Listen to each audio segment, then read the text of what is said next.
रसिक श्रोते हो, नमस्कार. मी निर्मला नगरकर. संस्कृत सुभाषित सौरभमध्ये आपलं अगदी मनःपूर्वक स्वागत आहे.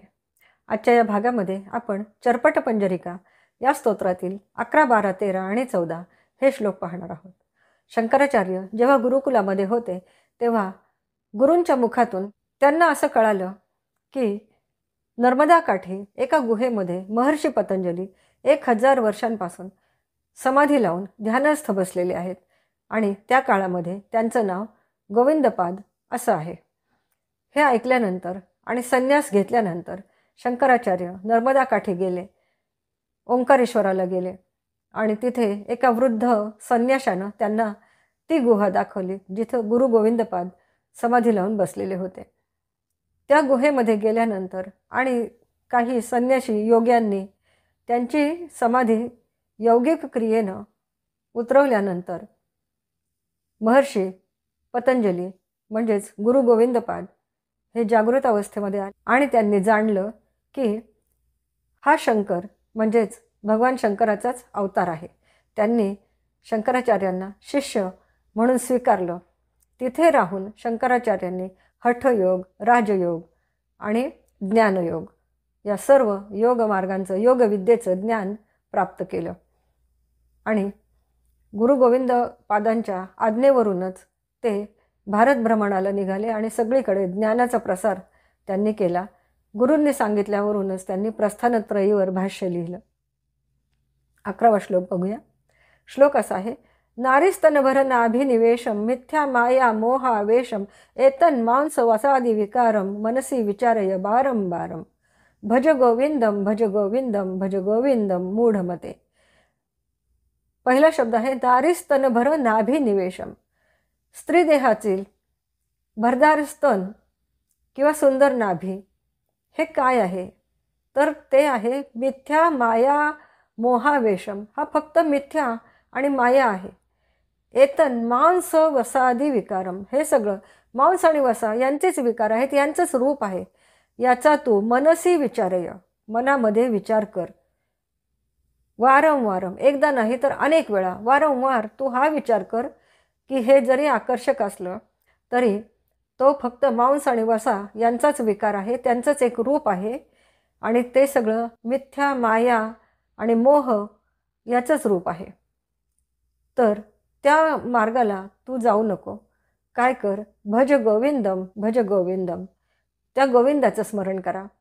भज गोविंदम भज गोविंदम भज गोविंदम मूढमते प्राप्ते सन्निहिते मरणे न ही रक्षती डुक्र करणे. तर हे सगळं जाणून घ्या आणि त्या गोविंदाचं स्मरण करा.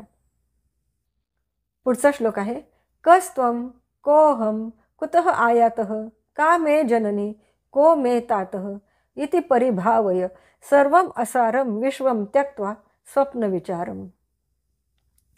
कस्त्वम, त्वम म्हणजे तू, कह म्हणजे कोण, तू कोण आहेस, कोहम, कह अहम, मी कोण आहे, कुतः आयातः, कुतः म्हणजे कोठून, आयातः म्हणजे आलेला, कोठून आलेला आहेस, का मे जननी, माझी आई कोण आहे, को मे तातः, माझे वडील कोण आहेत, इति परिभावय, हे जाणून घे.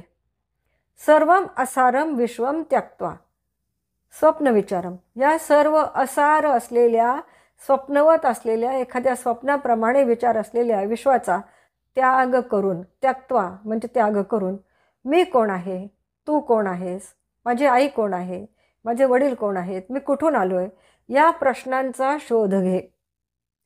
आणि त्यासाठीच ईश्वराची कृपा अत्यंत आवश्यक आहे. जसजशी ईश्वराची कृपा होते तसतसं मनुष्याची आध्यात्मिक मार्गावर प्रगती होते. आणि त्यासाठी काय करायला पाहिजे? तर भज गोविंदम भज गोविंदम भज गोविंदम मूढमते. हे मूढमती असलेल्या मनुष्या त्या गोविंदाचं, त्या श्रीकृष्णाचं स्मरण करा, त्याची पूजा अर्चा करा, त्याचं नामस्मरण करत राहा. पुढचा 13वा श्लोक: गेयम गीता नाम सहस्रम ध्येयम श्रीपती रूपमजस्रम नेयम सज्जन संगे चित्तम देयम दीन जनाय च वित्तम. गेयम म्हणजे गावं. काय गावं? तर गीता नामसहस्रम. गीता म्हणजे भगवद्गीता आणि नामसहस्रम म्हणजे विष्णू सहस्रनाम. सतत भगवद्गीतेचं वाचन करावं आणि विष्णू सहस्रनामाचं गुणगान करावं, ते गान करावं, विष्णू सहस्रनाम गावं. ध्येयम म्हणजे ध्यान करावं. श्रीपती रूपम अजस्रम, श्रीपती श्रीचा पती म्हणजेच साक्षात विष्णू किंवा श्रीकृष्ण, त्यांचं अजस्र रूप. जसं यशोदेला श्रीकृष्णानं विश्वरूप दर्शन दिलं होतं, तसं ते अजस्र विष्णूचं रूप, त्याचं ध्यान करावं. आणि नेयम सज्जन संगे चित्तम, चित्त म्हणजे मन, या मनामध्ये वाईट विचारांना प्रवेश देऊ नये.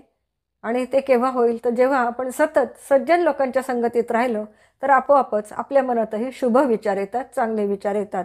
त्यामुळं सतत सज्जनांच्या संगतीमध्ये राहावं. नेयम सज्जन संगे चित्तम, देयम दीनजनाय च वित्तम.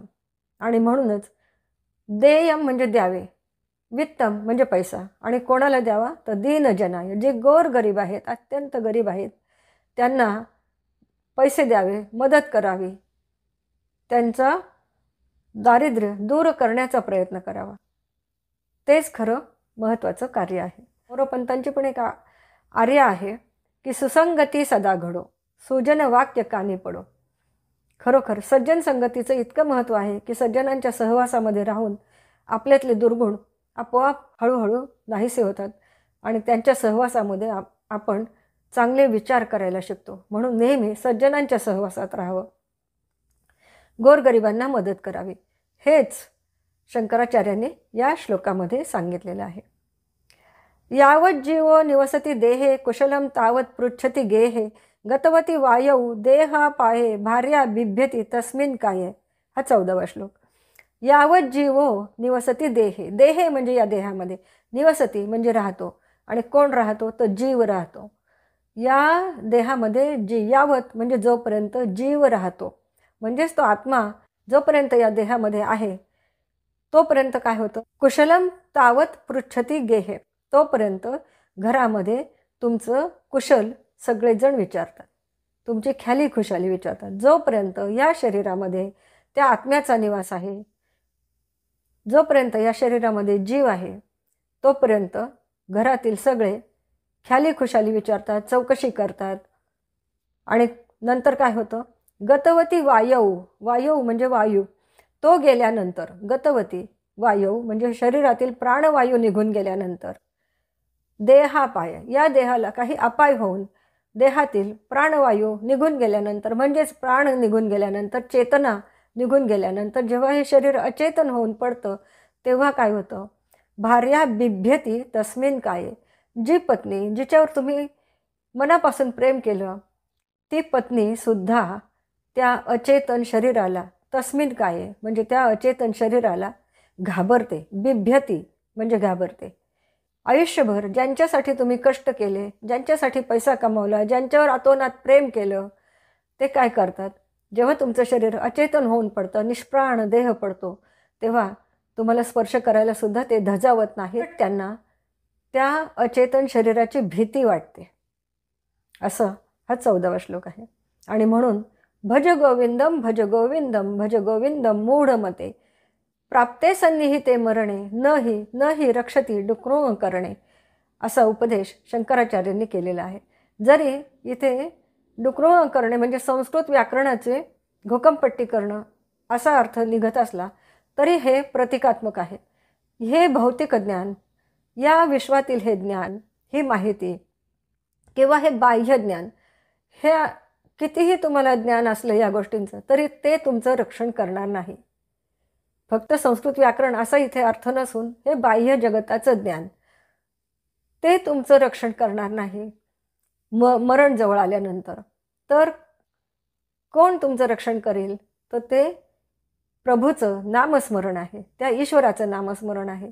म्हणूनच त्या गोविंदाची, त्या श्रीकृष्णाची आराधना करा, त्याचं नामस्मरण करा, असा उपदेश इथं आचार्यांनी समस्त मानवजातीला केलेला आहे.